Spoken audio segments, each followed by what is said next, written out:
தேடிச்சோறு நிதந்தின்று பல சின்னஞ்சிறு கதைகள் பேசி பிறர் வாழப்பட செயலில் புரிந்து நரைகூடி கிளப்பருவம் எய்தி கொடுங்கூற்றுக்கிறப்பினின் மாயும் பல வேடிக்கை மனிதரைப் போல் நான் வீழ்வேன் என்று நினைத்தாயோ என்ற பாரதியின் வைர வரிகளுடன் இந்த எனது உரையை தொடங்குகின்றேன். ஆனந்தா வித்யாலயா பள்ளியின் 12ஆம் ஆண்டு விழாவின் தலைமையேற்று நடத்தி கொண்டிருக்கும் Rotary Club of Srivilliputhur Green சிட்டியின் தலைவர் மற்றும் இந்த பள்ளியின் தாளாளர் ஆனந்தகுமார் அவர்களே, துணை ஆளுநர் ராஜ்சேகர் அவர்களே, இந்த பள்ளியின் இந்த விழாவிற்கு கௌரவ விருந்தினராக வந்திருக்கும் ஜேசியின் ஜோன் பிரசிடென்ட் கார்த்திக் அவர்களே, முன்னாள் துணை ஆளுநர் லக்ஷ்மணன் அவர்களே, அடுத்த ஆண்டின் துணை ஆளுநர் வேலாயுதம் அவர்களே மற்றும் இங்கு வீட்டில் இருக்கும் பெரியவர்களே, பெற்றோர்களே மற்றும் மாணவ செல்வங்களே, அனைவருக்கும் எனது மதிய வணக்கத்தை தெரிவித்துக் கொள்கின்றேன். எல்லாரும் பசியில் இருப்பீங்கன்னு நினைக்கிறேன். ஒரு ½ அன் ஹவரில் முடிச்சிடலாமா சார் ப்ரோக்ராம்? டோட்டலாக 1 மணிக்கு போயிடலாம்னு நினைக்கிறேன் சாப்பிட்றதுக்கு. நானும் ரொம்ப நேரம் பேச மாட்டேன், ரொம்ப ஷார்ட்டாக தான் பேசுவேன். எப்போவுமே எல்லாம் சொல்லுவாங்க, இல்லை மேடையில் போயிட்டு உடனே இறங்கி வந்துட்டீங்கன்னு கேட்பாங்க. அந்த அளவுக்கு தான் நம்மளோட பேச்சு இருக்கு, அதனால ரொம்ப பயப்பட வேண்டாம். ஒரு தமிழ் சினிமாவில் ஒரு பாட்டு வந்துச்சுங்க ஒரு 10-15 வருஷத்துக்கு முன்னாடி. அதில் ஒரு வரி உண்டு, குழந்தையாய் மீண்டும் மாற எல்லோருக்கும் ஆசை இருக்கிறது அப்படின்னு சொல்லி. இந்த விழா நடக்கும்போது பார்த்த உடனே எனக்கும் ஒரு 45 வருஷத்துக்கு பின்னாடி அந்த காலத்து சினிமாலெல்லாம் வளையமாக வரும், இந்த ஃப்ளாஷ்பேக் காமிக்கிறதுக்கு போகிறது மாதிரி. அது மாதிரி என்னுடைய பள்ளி காலங்கள்லாம் எனக்கு ரொம்ப ஞாபகம் வந்தது. எங்களுடைய அண்ணன் லட்சுமணன் சொன்னாங்க, நாங்கள் படிக்கும் போதெல்லாம் பிரைமரி ஸ்கூல் இல்லைன்னு சொல்லி. நான் படிக்கும் போதெல்லாம் வந்துச்சு. அண்ணன் ரொம்ப சீனியர், அதனால் அவருக்கு வாய்ப்பு இல்லை. அடுத்த ஆண்டு விழாவில் அண்ணனுக்கும் ஒரு ட்ரெஸ்ஸை கொடுத்து ஒரு ஜோடியாக ஒருத்தர் கூட்டு ஆட விட்டிங்கன்னா நல்லாயிருக்கும்னு நினைக்கிறேன். ஏன்னா எங்களுக்கு அப்போல்லாம் இதே மாதிரி தான் பொம்பளை பிள்ளைகளுக்கு இதே ஜிகு ட்ரெஸ் தான் போட்டு ஆடுவாங்க. அது மாறவே இல்லை. 50 வருஷமாக இதே ட்ரெஸ்ஸு தான், பேட்டர்ன் தான் இப்போ வச்சுட்டு இருக்கீங்க.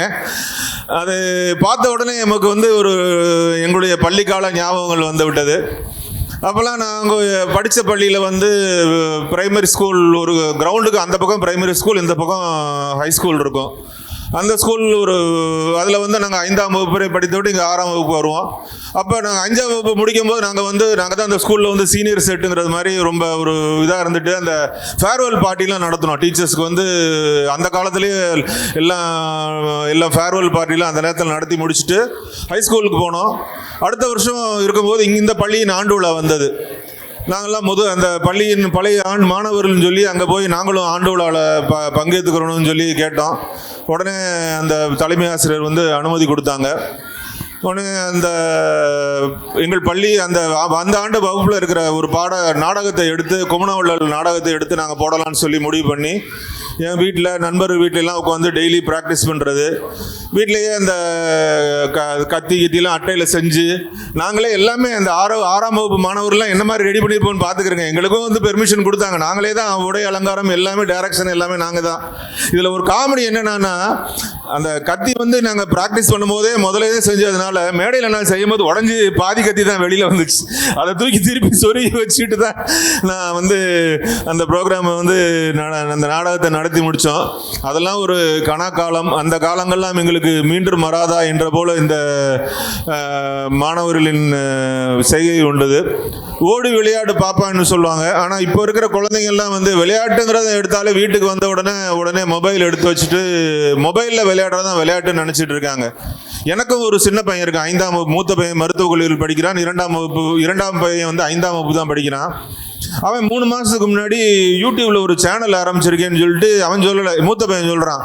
3 மாதத்தில் 5000 ஃபாலோவர்ஸ் வச்சுட்டு 3 மாதத்தில் ஆரம்பிச்சிருக்கேன்னு சொல்கிறான். நானும் ஒரு சேனல் வச்சுருக்கேன் 5 வருஷமா, 200 ஃபாலோவரை தாண்டலைங்க. என்ன பண்ணுறாங்கன்னே தெரியல இந்த காலத்து பிள்ளைங்க. இது நல்லதா கெட்டதா, இதை ஸ்டாப் பண்ணுறதா அப்படிங்கிற ஒரு குழப்பத்தில் இருக்கும். ஆனால் பிள்ளைங்களை விளையாட போச்சோம்னா அவன் மொபைலை வச்சுட்டே ஒத்த காலையே ஃபுட்பால் விளையாண்டுக்கிட்டே மொபைல் பார்த்துக்கிட்டு இருக்கான். இதை எப்படி தடுக்கிறதுன்னு தெரியல. பெற்றோர் தான் இந்த குழந்தைகளின் இந்த கேட்ஜெட்ஸ்லேருந்து வெளிக்கொள்ள வேண்டும் என்று கேட்டுக்கொள்கின்றேன். ஒரே ஒரு சிறுகதையை சொல்லி எனது உரையை முறைவு செய்ய விரும்புகின்றேன். அது அனதர் பேர் அப்படின்னு சொல்லி அந்த காலத்தில் ஒரு ஷார்ட் ஃபில்ம் ஒன்று வந்தது. கிட்டத்தட்ட ஒரு 50-60 ஆண்டுகளுக்கு முன்னாடி ஒரு ஷார்ட் ஃபில்ம் வந்தது. அதில் எப்படி வரும்னா, முதல்ல எடுத்தோம்னா அந்த காலத்தில், இப்போல்லாம் வந்து நம்ம ட்ரெயினில் போகும்போது எலக்ட்ரிக் ட்ரெயின் வந்துடுச்சு, டீசல் ட்ரெயின் எல்லாமே இருக்குது. நான் சின்ன பிள்ளையா இருக்கிற காலத்துலலாம் புகை வேண்டி தான் ட்ரெயின்லேருந்து எட்டி பார்த்தோம்னா முகம் ஃபுல்லாக கறி எப்பிட்டு தான் போயிட்டு இருப்போம். அதெல்லாம் ஒரு இனிமையான பயணம். ட்ரெயினில் போய் இறங்கி வீட்டில் ஒரு நாள் உட்காந்தாலே அப்படி ஆடிக்கிட்டே இருக்கிற மாதிரி ஒரு டான்ஸ் ஆடுற ஃபீலிங் தான் இருக்கும். அதெல்லாம் இப்போ இல்லை, எல்லாமே சொகுசு வாகனங்களாக போய்விட்டது. அது மாதிரி ஒரு புகைவண்டி நிலையத்தில் வந்து ஒரு சிறுவன் வந்து, ஒரு வேலை சிறுவன் வந்து வந்துட்டு இருக்கான். ஒரு செருப்பு போட்டுட்டு வரும்போது அவனுடைய செருப்பு வந்து பிஞ்சு போயிடுச்சு. அந்த பெஞ்சில் உட்காந்து அவன் அந்த செருப்பை வந்து எவ்வளவோ ஒட்டுறதுக்கு முயற்சி பண்ணுறான். அவனால் ஒட்ட முடியல. ரொம்ப கவலைப்பட்டுட்டு, என்னடா இருந்த ஒரு செருப்பும் போச்சே அப்படின்னு சொல்லி கவலைப்பட்டுட்டு உட்காந்துட்டு இருக்கான். அப்போ வந்து அடுத்த ரயில் வந்து நிற்கிறது. நிறைய பேர் வந்து அந்த ரயில் ஏறதுக்காக வர்றாங்க. அப்போ ஒரு பணக்கார சிறுவன் அவன் அப்பாவோட வந்துட்டு இருக்கான். வர்றவன் பளபளன்னு ஒரு ஷூ போட்டுட்டு அவங்க அப்பா கையை பிடிச்சிட்டு வர்றான். ரயில் கிளம்ப போகுது அப்படிங்கிற அறிவிப்பு கொடுக்குறாங்க. அந்த பையன் வேகமாக, அவங்க அப்பா வந்து அந்த பையனை பிடிச்சிட்டு வேகமாக ரயிலில் ஏறாரு. கூட்டத்தில் ஏறும் போது அந்த பையனை இருந்து ஒரு காலில் இருக்கிற ஷூ வந்து கீழே விழுந்துருச்சு. ஆனால் அவனால் கவனிக்க முடியல. கூட்டத்தில் வந்து உள்ளே போயிடுறான். உள்ளே போய் உட்காந்ததுக்கப்புறம் கீழே இருக்கிற இந்த செருப்பு பீந்து போன ஏழை சிறுவன் அதை பார்த்துட்டு இருக்கான். ரயில் கிளம்புது. இவன் போய் அந்த ஷூவை எடுத்துட்டு எப்படி யோசிச்சு பார்க்குறான், இது இருந்தால் நமக்கு நல்லா இருக்குமே அப்படின்னு சொல்லி ஒரு செகண்ட் யோசிச்சு, அடுத்த செகண்ட் என்ன பண்ணுறான், இது நமக்கான பொருள் இல்லை, இதை வந்து அவன் உள்ளே இருக்கிற பையனுக்கான பொருள் அப்படின்னு சொல்லி நினச்சிட்டு அந்த பையன்கிட்ட கொடுக்குறதுக்காக ஓடுறான். ரயில் வேகமாக போகுது. உள்ளே இருந்து அந்த பையனை கை நீட்டுறான். இவனால் அந்த பையன்கிட்ட கொடுக்க முடியல. அந்த ஷூவை தூக்கி எறிகிறான். அந்த பையன் பிடிச்சிக்கிட்டான். ஆனால் அந்த பையனால் பிடிக்க முடியல. ஷூ வந்து கீழே விழுந்துடுச்சு. இவன் கவலை, இவ்வளோ தூரம் நம்ம ஓடி போய் கொடுத்தோமே, அந்த பையனுக்கு அந்த பொருள் அவனுக்கான வேண்டியவன்கிட்ட போய் சேரலையேன்னு சொல்லி கவலைப்பட்டு இருக்கும்போது உள்ளே இருந்து இன்னொரு ஷூவும் வெளியில் விழுகுது. அந்த பணக்கார சிறுவன் என்ன செய்கிறான், இந்த பொருள் எனக்கு வந்து உபயோகமற்ற பொருளாக இருக்கிறது, நீ உபயோகப்படுத்திக்கலன்னு சொல்லி அந்த ஷூவை போட்டு வெளியில் வீசுகிறான். இந்த பையன் அந்த செருப்பு இல்லாத அந்த சிறுவன் வந்து காலுக்கு வந்து புத்தம் புதிய 2 ஷூக்கள் கிடைக்கிறது.